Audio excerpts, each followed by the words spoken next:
All right, today's rehab session is for all of you out there in the world who are now sitting at home because of this time of crisis, and I've got some stretches for you to do to either stop your back being sore, or if you've got a sore lower back, this is for you to help it get it looser and get it less painful. Because if you're one of those people who are sitting at home, either working at home or you're in home isolation, or you're not exercising at the same time because you're out of your routine, then this one's for you. Now, I've got 3 exercises for your lower back, 1 for your glutes and 1 for your hips, because you need the hips and the glutes to help your lower back. So there's 5 in total.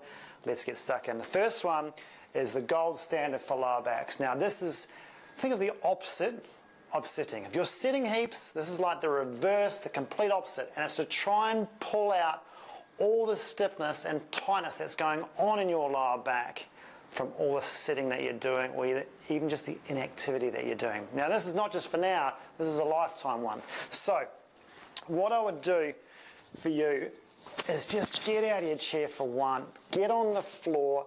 I probably wouldn't do this in your bed or the sofa. Get on the floor. Now, this one's called Mackenzie extension because it's named after an amazing New Zealander, of course, called Robin Mackenzie. Now, this one here is to reverse the sitting flexed position. So, if you notice what I'm doing, hands directly under shoulders. Now, when I push up, of course my pelvis is going to come off a little bit, but I'm trying to keep the front of my pelvic rim bones on the ground, okay? So your pubic bone, if you like. I don't mean the front bony parts here, the middle part. So that's what you're trying to keep on the ground. So it's not like a yoga one where you're coming way off. You're actually trying to keep it down so you actually stretch through the lower back. Now, some of you won't be able to get up that far. I've got a pretty mobile lower back. So some of you may find you can only get to there because you're so stiff. Well, you've got to start somewhere. But what I would aim for is when you push up, you just go to the stiffness and don't try and hammer through it. Just go to the stiffness and then come down. And you're after about 2 seconds at the stiffness for the stretch and come down. It's not a sustained one. I don't want you sitting there and just holding it there for minutes, okay?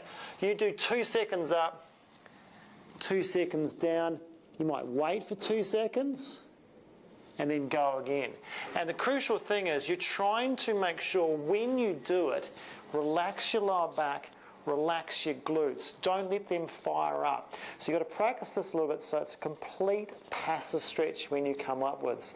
And when you do push upwards, to try and stop those muscles firing up, you've got to try and think about, if I can push the ground away from me and then hold myself with my hands and then relax, then I'll get that deep stretch.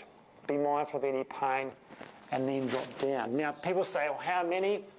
Listen, I advise set of 10. So 2 seconds up, 2 seconds down, 10 times. That's 1 set.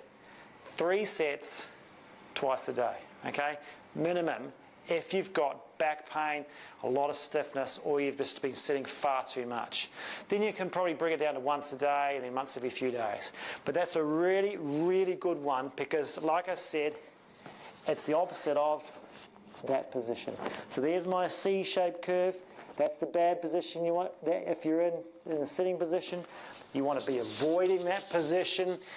But to reverse it, do that one, okay? Mackenzie extension, that is gold. I can't recommend it highly enough. Now, so that's your first one I want you to do. Second one is the old footy stretch. Now, this one seems, you think, oh, this is pretty easy.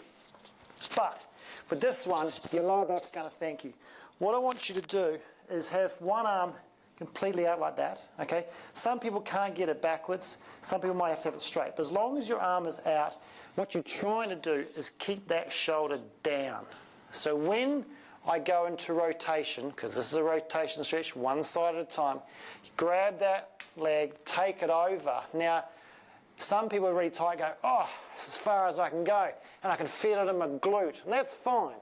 You may not feel it in your lower back, so don't get put off by just going there and going, oh, nothing's happening, okay? Something is happening.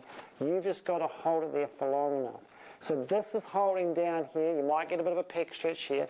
This one's taken over. Again, only go to the pain. So don't go into pain and try and force it and smash it over there. Might just go for a bit of a click. They go there and go, oh yeah, they click it, and oh, that's better. That's not enough, okay? The clicks are fine. But when you take it over, get there to the point where you feel like, I can't really go any further. It's a comfortable enough stretch from maybe my glute through to my back, and you hold it there. Now, how long for? This one's a tricky one. You need to go 1 to 2 minutes. Now, it's boring, and it's long, but it's worth it. And I would try and do that stretch for 1 to 2 minutes. So maybe 1 minute if you're a bit of a beginner. 2 minutes, as you've done this before, to get enough sort of creep and stretch through the tissues that it frees it up and gets your rotation a little bit better. And that rotation helps you with the flexion, helps you with the extension, okay? So it frees you up in all those directions.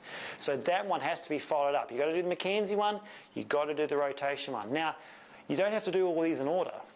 I'm just giving them orders for today, but you can mix it up a little bit. You can do one set of each and throw it around.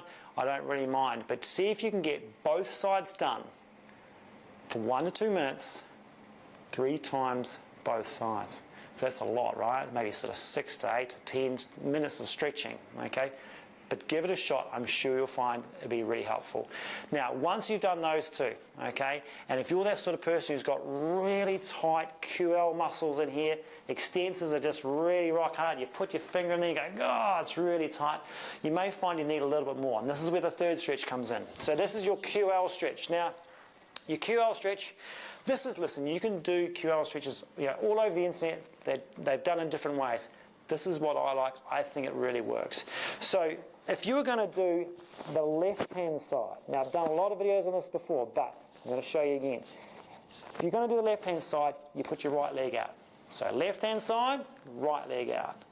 You try and grab that. Now some people who are super, super loose in their hamstrings and like that will be able to straighten that and grab that and they feel nothing, okay? Most of you who are tight won't be able to do that. Bend the knee. And that does take off the sciatic tension problem going on in there. Then you try and reach forward. Now, some really stiff people won't even be able to get there. But if you're one of those persons who can get to that point there, you may find that's a big enough stretch already.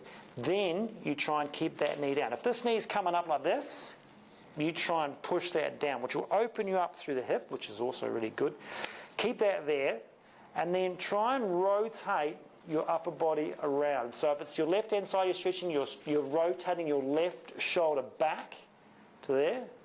Then from there, with this right leg, just take it out a little bit, and then you're going to try and use your right arm to pull yourself down, right down, so your chest or your rib cage comes closer and closer and closer to that thigh. Now you're going to start feeling that stretch all the way through. You might feel it through some of your obliques, through your lats, down through your extensors and into that QL. And that's where you've got to try and stretch. Push it there, push it back, tilt over, and guess what? Again, this is a hold. So 1 to 2 minutes in this position, both sides, 2 to 3 times. Okay, it's a lot of stretching going on. But you know what? If you're at home and you're self-isolating, you're probably watching some TV, instead of sitting in that sofa in that bad position, get on the floor and watch TV doing this, okay? This is one, it takes a long time, so you might have something to distract you. It's a perfect time to stretch, okay? If you're watching TV, perfect time to stretch.